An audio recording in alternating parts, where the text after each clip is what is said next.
बहुत सालों पहले शिवनगर के राज्य में नाथ नाम के राजा शासन करते थे। राजा की 3 पत्नियां थीं, लेकिन राजा अपनी तीनों रानियों में से सबसे ज्यादा प्यार अपनी पहली रानी से करते थे, क्योंकि वो बेहद खूबसूरत थी।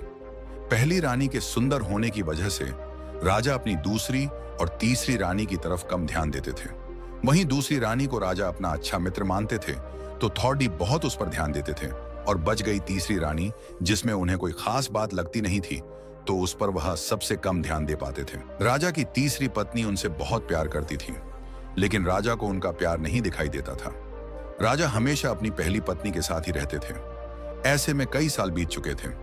राजा की तीसरी पत्नी हमेशा यही उम्मीद में रहती थी कि किसी दिन राजा उनके पास आए और प्यार भरी बातें करें, लेकिन ऐसा कभी होता नहीं था। इसी तरह साल बीतता गया, लेकिन एक दिन राजा नाथ अचानक बहुत बीमार पड़ी। उनकी तबीयत दिन पर दिन खराब होने लगी और उनके जिंदा रहने की उम्मीद भी कम होती जा रही थी।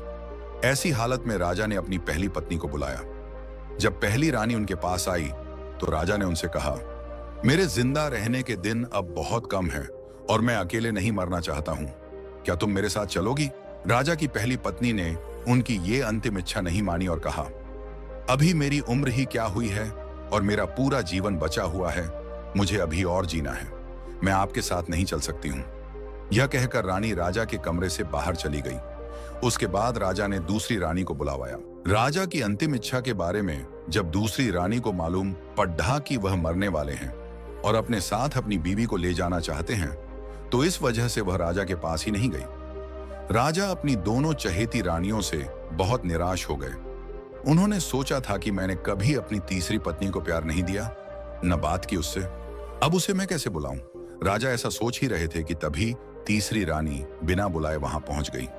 राजा की तीसरी पत्नी को राजा की अंतिम इच्छा पता थी, इसीलिए उन्होंने राजा से तुरंत कहा, स्वामी, मैं आपके साथ चलने के लिए तैयार हूं।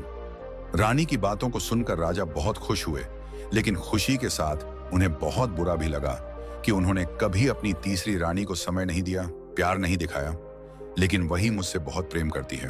तभी राजगुरु अपने साथ प्रसिद्ध वैद्य लेकर आए, जिसने राजा की तबीयत को बिल्कुल ठीक कर दिया। राजा ठीक होने के बाद अपनी तीसरी रानी के पास गया और उसके साथ प्यार से रहने लगा।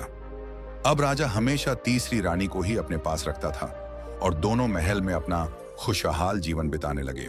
एक राजा की प्रेम कहानी से हमें यह सीख मिलती है कि हमें किसी की बाहरी सुंदरता की तरफ आकर्षित नहीं होना चाहिए, बल्कि उसके साफ मन और अच्छे स्वभाव को अपनाना चाहिए।